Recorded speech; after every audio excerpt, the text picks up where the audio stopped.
Y cómo la palabra revelada a Juan, aquí en el Evangelio, nos habla de la participación del Hijo, de la participación del Cristo, desde la misma creación de todas las cosas. Ahí en el principio, ahí estaba nuestro Señor preencarnado. Este es un concepto que tenemos que entender. Ahí estaba el Señor presente. Por Él fueron hechas todas las cosas. Sin Él, nada de lo que ha sido hecho, fue hecho. En Él estaba la vida. Cuando empezamos a leer estas afirmaciones, hermanos, nos damos cuenta de que nuestro Señor Jesús no es solamente un pequeño niño que está envuelto en pañales y acostado en un pesebre, que es el Dios vivo, verdadero, eterno, creador de todas las cosas y que ha decidido por su voluntad hacerse como uno de nosotros. Y esa es la humildad de nuestro Dios. Por eso podemos hablar del nacimiento de un gran rey, pero tenemos que hablar del humilde nacimiento de ese rey. Y ver que la manifestación de la segunda persona de la Trinidad en el nacimiento, en la encarnación en Jesús, no es la primera manifestación. Juan lo declara en el principio, en la creación, pero podemos ver por todo el Antiguo Testamento la manifestación del ángel de Jehová, ese ser que viene, que habla y que no es cualquier ángel. El resto de los ángeles que aparecen en el Antiguo Testamento no permiten nunca que se les rinda adoración, pero el ángel de Jehová es adorado. Y ahí está la segunda persona de la Trinidad manifestándose. ¿Dónde podemos verlo? ¿Lo vemos con Abraham? Aparece Abraham inmediatamente después de que es detenido para que no sacrifique a su hijo. Ahí está el ángel de Jehová hablando con Abraham. ¿Lo vemos con Jacob? A Jacob le habla y aún Jacob pelea con él. Y ahí está el Señor en medio de la historia. Lo vemos delante de Josué, declarándose que es el comandante de los ejércitos de Dios. Y lo acabamos de ver hace unos cuantos domingos en el horno de fuego. Aquel que dice Nabucodonosor, uno con apariencia de Dios, camina en medio del fuego con Sadrach, Mesach y Abednego. Y entonces nos damos cuenta de quién es el Señor al cual adoramos y que lo vemos quizás con ternura, con mucho amor, y lo vemos acostado en un humilde pesebre, y podemos olvidarnos fácilmente que estamos delante del Rey de Reyes y del Señor de Señores. Pero además damos cuenta, hermanos, que la encarnación de nuestro Señor Jesucristo es algo que va más allá de nuestro entendimiento. Él es Dios y sigue siendo Dios y es 100% Dios, pero se hizo hombre, con uñas, con dientes, con cabello, con 2 riñones, no le faltaba ninguno, ¿sí? Y con todas las situaciones que nosotros podemos sentir en nuestro cuerpo, porque la palabra nos habla de que aún las tentaciones que nosotros sentimos, el Señor las sufrió. Se hizo como uno de nosotros, plenamente hombre, pero plenamente Dios. Y su nacimiento y su historia familiar primaria es quizás de lo más común para la sociedad en la que vivimos. Tenemos que regresar nuevamente a hablar de José. Para todo el pueblo, su padre es José. El pueblo no sabe y no entendería que lo que es engendrado en María es del Espíritu Santo. Para el pueblo es el hijo del carpintero del pueblo, de ese varón mayor que se casó con la adolescente y que se dedica, pues no sé qué haría, pero algo hacía con madera porque era el carpintero. Alguien decía por ahí que hacía sillas, no se usaban, así que no creo que hacía sillas. Y tampoco que las haya inventado, como por ahí hay algunas películas medio extrañas que lo dicen. No se usaban, no eran instrumentos de la época, pero seguramente había cosas de madera en las casas, era lo que se utilizaba y José lo sabía hacer. Y hablar de que nació de una virgen es otra situación extraordinaria, anunciada desde la antigüedad. He aquí os daré señal, dice el Señor, y se los dice más de 500 años antes. La virgen va a concebir. ¿Cómo podría haber entendido esto el pueblo? No hay forma. Para nuestro pensamiento y la naturaleza a la que estamos acostumbrados, las vírgenes no pueden concebir.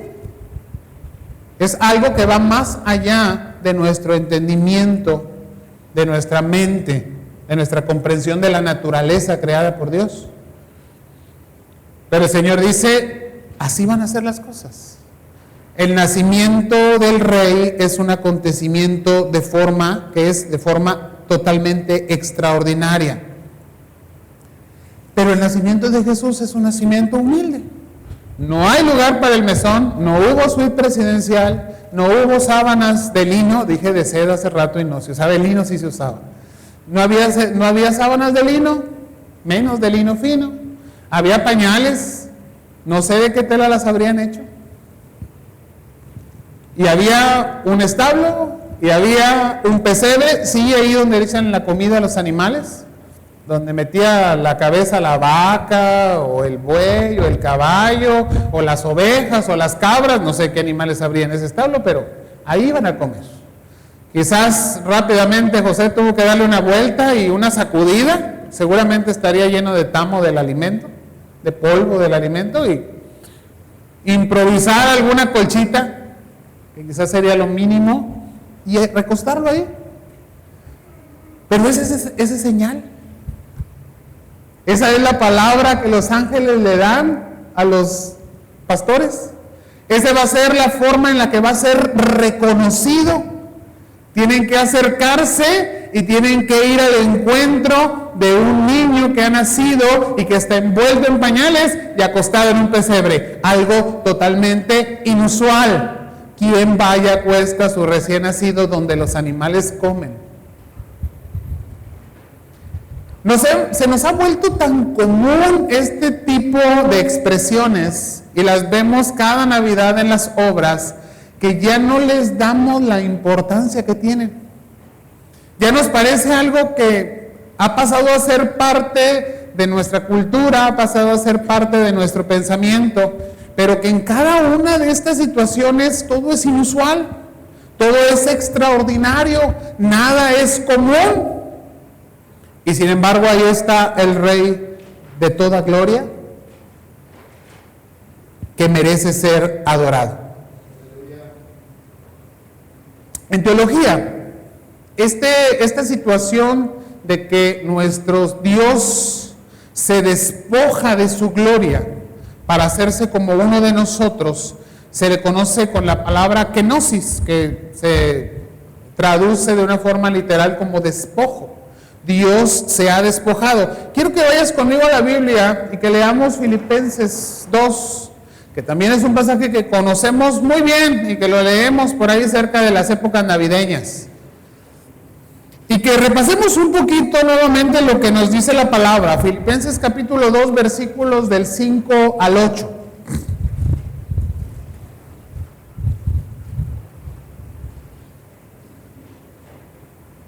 Y si lo tienes, te pido que te pongas de pie, así ya sé cuando lo tengamos todos y podemos leerlo juntos.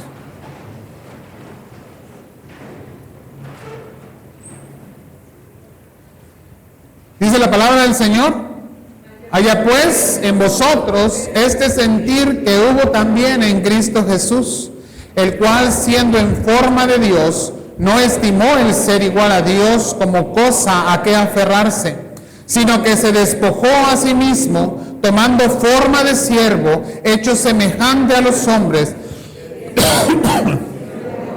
se humilló a sí mismo, haciéndose obediente hasta la muerte y muerte de cruz.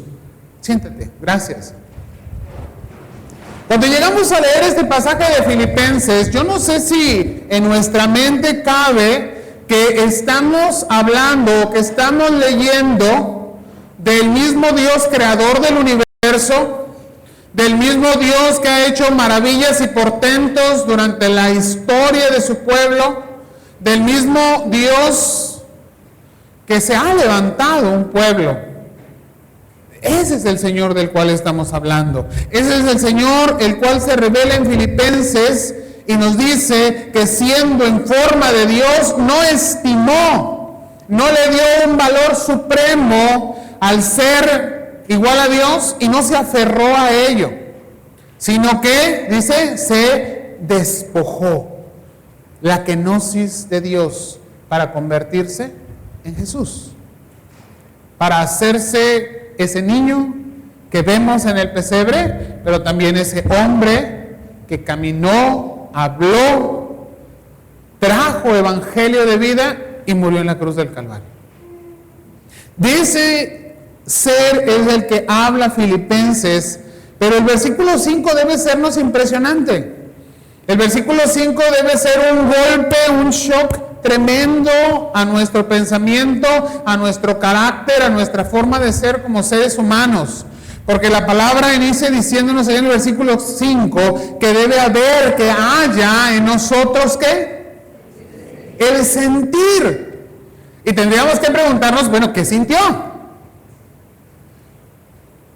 Y no en una manera o en una forma física, si sintió algo al dejar la gloria de hacerse hombre, sino cuál fue el sentimiento que le llevó a tomar una decisión de hacerse como uno de nosotros.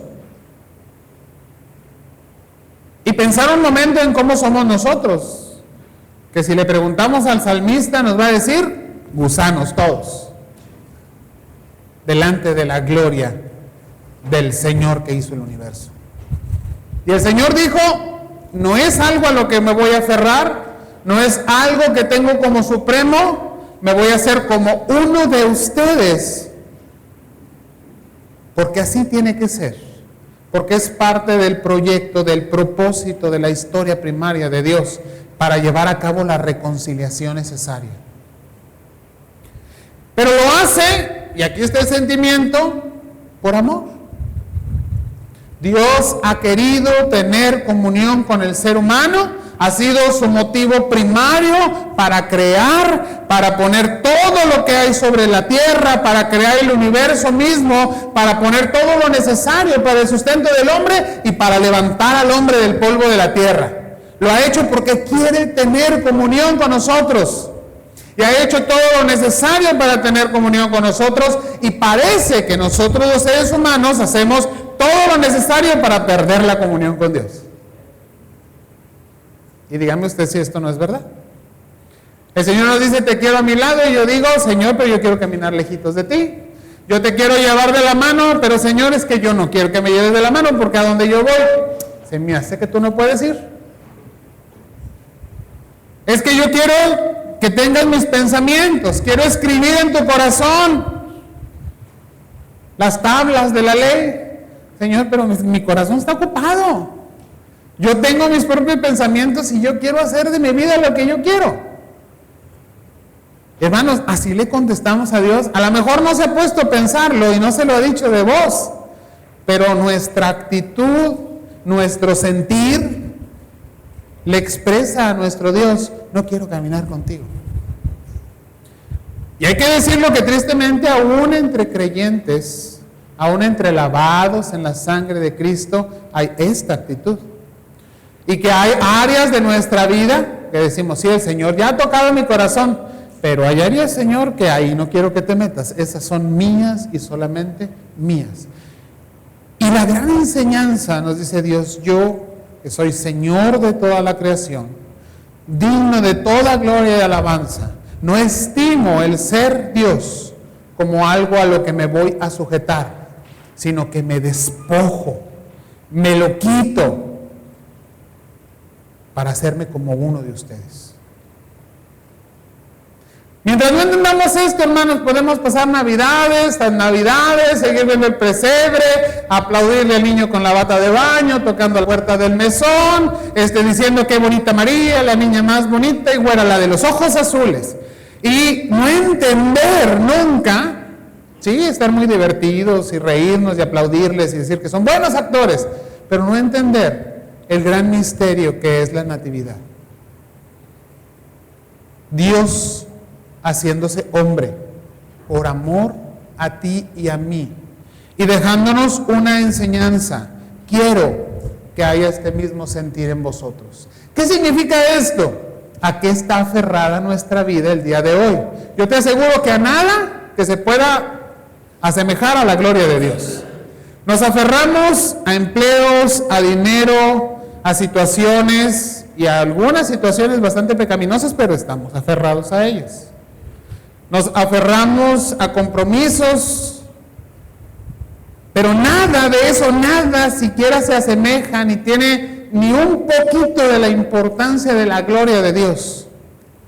Y el Señor dice, si yo pude dejar la gloria despojándome de ella para hacerme como tú, ¿por qué no puede haber en ti ese mismo sentir?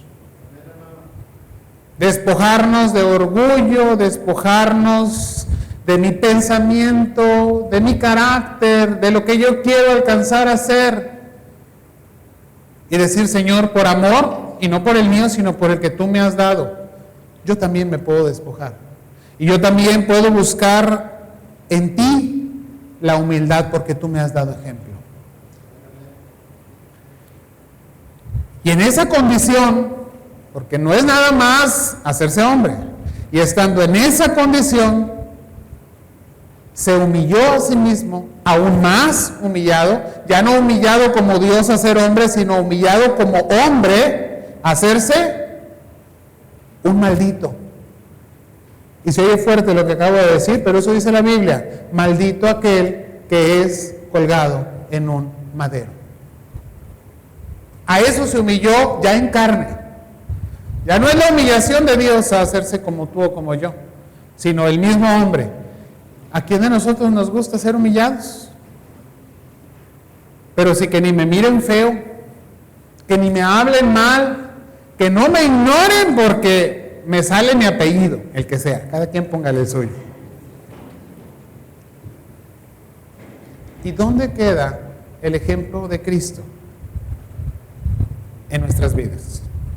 El cual, ya siendo un ser humano como tú y como yo, se humilló haciéndose, ¿qué?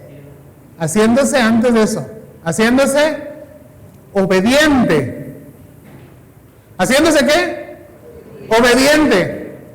¿Qué tendríamos que hacernos nosotros? Obedientes. Medio difícil. Es que hay tantas cosas que tenemos que cumplir, Señor, que en alguna te voy a fallar.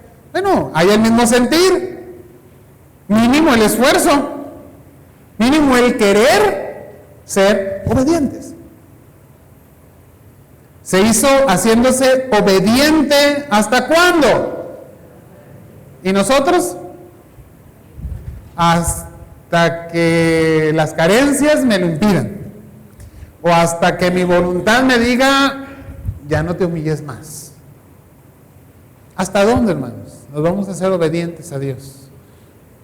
Porque ese es el mensaje que nos deja esta porción de la palabra ahí en Filipenses. Haya en vosotros el mismo sentir, este sentir que hubo también en Cristo Jesús. Y nuevamente, mientras no entendamos esto, nuestras celebraciones navideñas son eso, celebraciones navideñas. Seguimos celebrando el momento, seguimos celebrando la fecha, seguimos celebrando el regalo. Y claro que la palabra nos habla del gran regalo de Dios. Seguimos celebrando la fiesta familiar, seguimos celebrando los niños en el escenario, pero no estamos celebrando al Dios verdadero que por amor se hizo como uno de nosotros y por amor se humilló siendo uno como nosotros a morir en la cruz. Tenemos que entender esto en nuestras fiestas navideñas. Y no lo estoy diciendo para que estemos tristes y acongojados. es motivo de celebración. Pero tengo que celebrar lo que Cristo ha hecho en mí y que me lleva y me conduce a tener el sentir de Cristo en mi vida, porque solamente su sacrificio en la cruz puede hacer eso en mi vida. Por nosotros mismos no se puede hacer. Jesús es lo suficientemente humilde, déjame decirte para qué, para saber de las situaciones de necesidad que pasaste esta semana. Y le importan, porque Él también las padeció.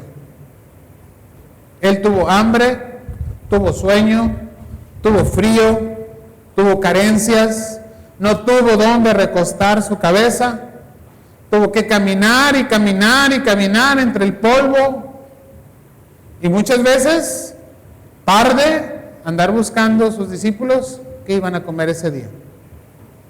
No se la pasó convirtiendo piedras en pan. De hecho, el enemigo lo tentó para ello. ¿Y qué fue lo que dijo él? No es lo único de lo que se alimenta el hombre. Hay que alimentarse de la palabra de Dios. El Señor es suficientemente humilde para saber y preocuparse por lo que a ti te quita el sueño. Yo no sé si alguno padece de insomnio porque trae muchas cargas, muchos problemas, muchas situaciones no resueltas. Pero Dios sí lo sabe. Y el Señor es lo suficientemente humilde para entenderlo. ¿Por qué? Porque Él también tuvo preocupaciones y lidió con las tentaciones. Él es lo suficientemente humilde para entender la carencia humana, la debilidad humana. Y si nos pide que haya en nosotros el mismo sentir, es porque se puede. Dios nunca nos va a pedir hacer algo que sabe que no podemos lograr. Tenemos que reflexionar entonces profundamente en esto y ver la humildad de Cristo como el motivo de nuestra celebración. Ver la humildad de Dios delante de nosotros por amor y ver la invitación que el Rey nos hace a que tú y yo vivamos en humildad. El Verbo se hizo carne, vino porque quiso habitar en medio de nosotros, sentir como uno de nosotros, pensar como uno de nosotros, enfrentarse a las mismas situaciones y tentaciones como cualquiera de nosotros, y lo hizo por amor a nosotros. Tenemos que llegar también al momento de pensar de que a los suyos vino y no lo recibieron. Pero de eso vamos a hablar hoy por la tarde. Ponte de pie y vamos a orar.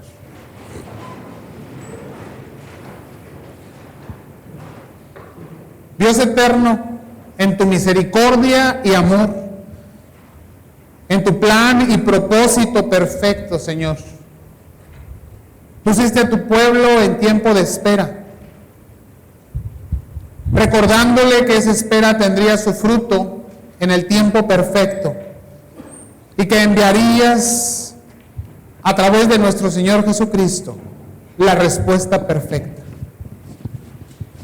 Difícil fue entender esta respuesta, Padre.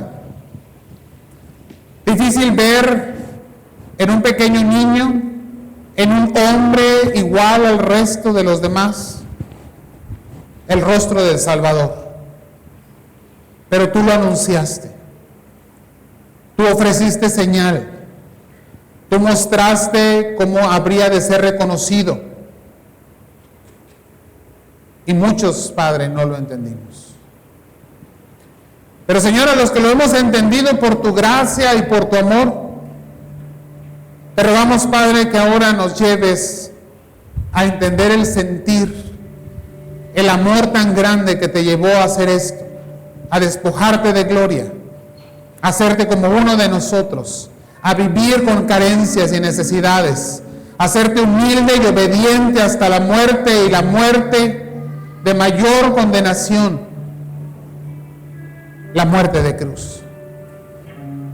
Y que veamos, Señor, en ello el motivo de nuestra celebración, sí, de nuestra fiesta, porque con ello nos has dado la buena noticia. Hay salvación, hay misericordia, hay gracia, hay perdón para cada uno de nosotros. Hay transformación y invitación tuya a caminar contigo. Toda la gloria y la alabanza te corresponden, Señor, en todo tiempo, desde la creación y desde todo ser humano. Y como tus hijos hoy lo reconocemos así. Alabado sea tu nombre, oh Jesús nuestro Salvador. Te alabamos, te glorificamos, Señor. Gracias, Dios Trino y Uno, porque has hecho la obra perfecta de la manera más humilde para enseñarnos. Gracias, gracias en Cristo Jesús. Amén.